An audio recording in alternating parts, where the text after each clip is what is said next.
क्या आलू और प्याज के लिए आप उनको कह रहे हैं कि हम आलू और प्याज से ब्लैकमेल होते हैं? ये उस आदमी से पूछे जो शाम पे जिसके पास रोटी नहीं है, ये उनको दिखाए वो जो बच्चा जिसका वो है जो खाली देख में अपना हाथ मार रहा, मर नहीं रहा, वो मर नहीं रहा। आप हमारा ज़मीर मर गया है कि जब हम उसको देखते हैं वो खाली देशकी में वो 3 साल की बच्ची या 2.5 साल की बच्ची हाथ मार रही है और अपने मुंह में डाल रही है। इंडिया के साथ तिजारत की बात हो रही है। मुल्क में सैलाब के 22 हादसात और अमवात का सिलसिला थम ना सका। उनको अपने पेट की पड़ी हुई शाम को रोटी नहीं है, लोगों की भैंसों के पास चारा नहीं है, और हम बात कर रहे हैं कि जी ये कर देंगे और मोदी को वो कर देंगे।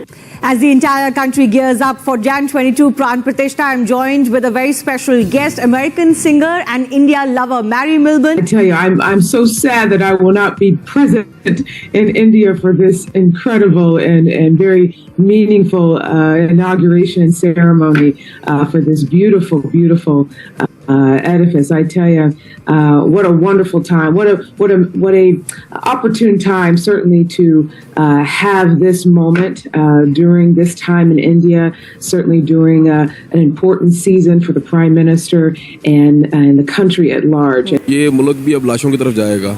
ये अवाम जो है जिनके अंदर इंतशार पैदा हो चुका है, जो भूख से मर रहे हैं लोग, वो डेफिनेटली वो खुद को काटेंगे या किसी ना किसी एक दूसरे को काटेंगे। लोग भूख से मर रहे हैं, लोग एक दूसरे पर हमले कर रहे हैं खाना खाने के लिए।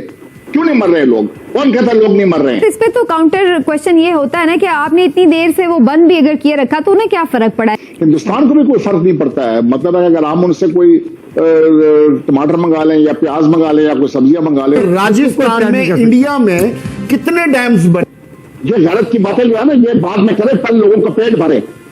उसको क्या कश्मीर की पड़ी हुई है? आप उससे पूछते उस बच्ची से कि कश्मीर क्या है और गलत की बात क्या हो। और जो राम जन्मभूमि तीर्थ क्षेत्र है, I can't pronounce it unfortunately, वो जो एक ट्रस्ट है, ठीक है जी, जो कहते हैं उसको, वो बहुत अमीर ट्रस्ट होता जा रहा है। और मोदी गवर्नमेंट ने उस वक्त इसकी कहा जाता है कि 1 रुपये डोनेशन दी थी।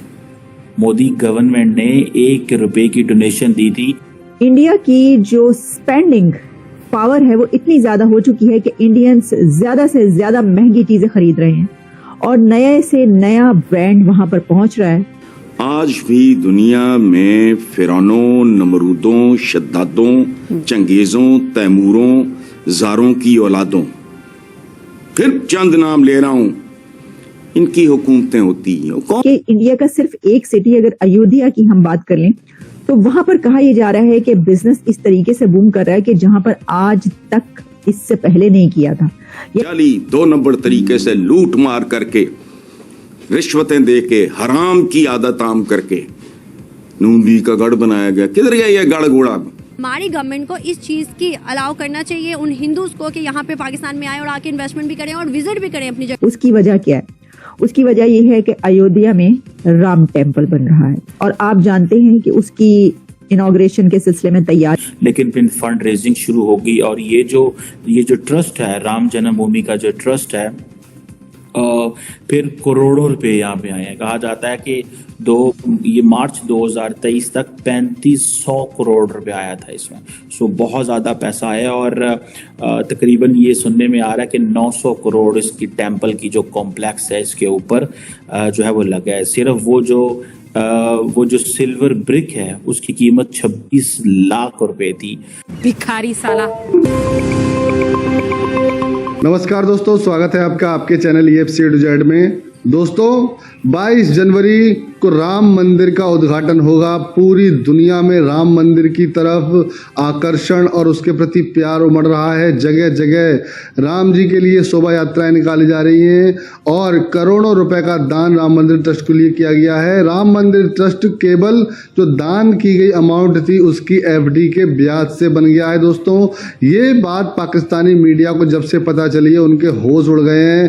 पाकिस्तानी मीडिया में ये बात चल रही है कि यहाँ पर खाने को अनाज नहीं है, दाने नहीं है और वहाँ पर हिंदुओं ने केवल ब्याज के पैसे से ही राम मंदिर बनवा दिया। तो दोस्तों देखिए कैसे पाकिस्तान भारत को बर्बाद करने के चक्कर में पूरी तरह नेस्तो नाबूद हो चुका है और भारत एक के बाद एक नई बुलंदियों को छू रहा है। भारत के बढ़ते प्रभाव और पैसे को देखकर पाकिस्तानी रो रहे हैं, चीख रहे हैं। दो अहम खबरें हैं नाजरीन, एक तो ये कि पाकिस्तान की इंडिया के साथ तिजारत की बात हो रही है और दूसरी एक अहम खबर ये भी है कि टीटीपी ने पाकिस्तान के साथ सीज फायर ख़त्म करने का ऐलान किया है, जिससे ये खदशा उभर रहा है कि खुदा न खास्ता मुल्क में क्या फिर से दहशतगर्दी की कोई नई लहर उठ सकती है।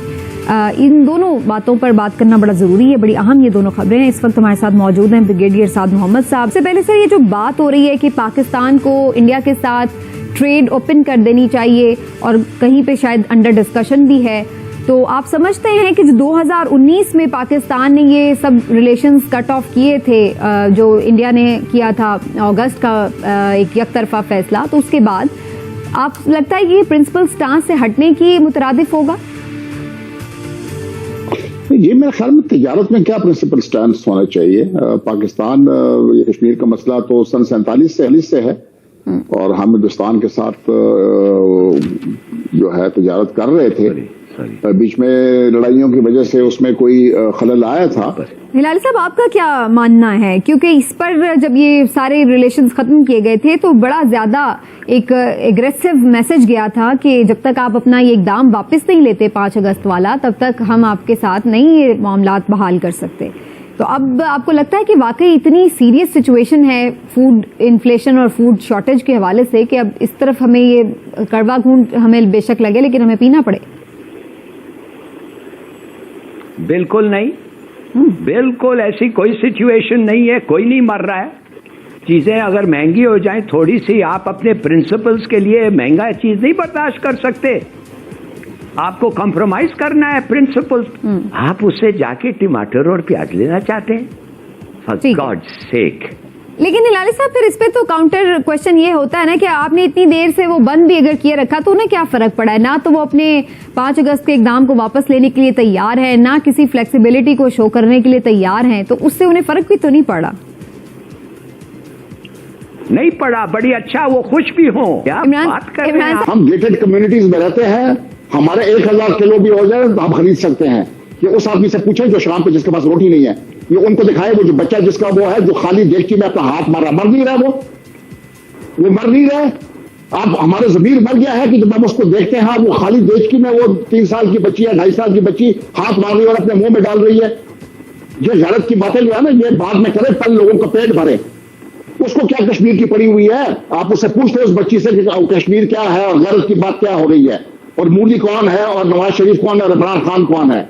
उनको अपने पेट की पड़ी हुई, शाम को रोटी नहीं है, लोगों के भैंसों के पास चारा नहीं है, और हम बात कर रहे हैं कि जी ये कर देंगे और मोदी को वो कर देंगे। अपने लोगों को बचाएं। So it is all about, ये फेथ है, ठीक है जी।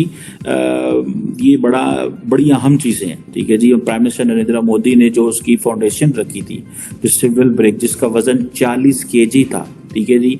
और ये जो नृत्या गोपाल दास हैं, ये हाईएस्ट प्रीस्ट हैं अयोध्या के।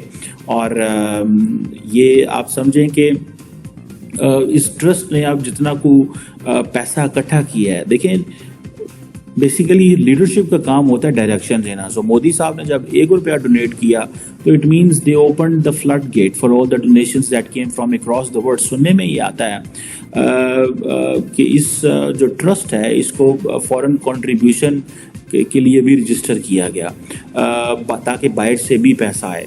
कहा जाता है कि मोदी साहब की गवर्नमेंट के दौरान ये बड़ा मुश्किल काम है कि जो फॉरेन कंट्रीब्यूशंस जो है वो हों। मोहन भगवत साहब कह रहे हैं कि जनाब हम वो मिशन है जो कंप्लीट करना चाहते हैं, मिशन को कंप्लीट करना चाहते हैं। और ये जो कर सेवक्स ने उस वक्त जो मस्जिद की जो डिस्ट्रक्शन की थी, सो इट मीन्स कि बेसिकली तो they have legalized everything in India. They believe that whatever has been done since supreme court ने इसके ऊपर मोहर लगा दी है, so now it's all fine, ठीक है जी। ये चीज़ें बड़ी इंपॉर्टेंट है। मैं समझता हूँ कि एक तरफ ब्रिटिश कॉलोनियलिज्म से वो कहते हैं जान छुड़ानी है, एक तरफ जो मुस्लिम रूल था उससे भी वो कहते हैं कि हमें जान छुड़ानी है। उनके जो सिंबल्स हैं, उनकी वो चीज़ें जो हैं जो रह गई हुई हैं, उनको हमें हर तरह से ख़त्म करना है। तो आपको ये वीडियो कैसा लगा कमेंट बॉक्स में जरूर लिखिए। इस वीडियो को लाइक कीजिए, शेयर कीजिए, सब्सक्राइब करना ना भूलिए आपके चैनल EFC को। तो मिलते हैं अगली वीडियो में। जय हिंद।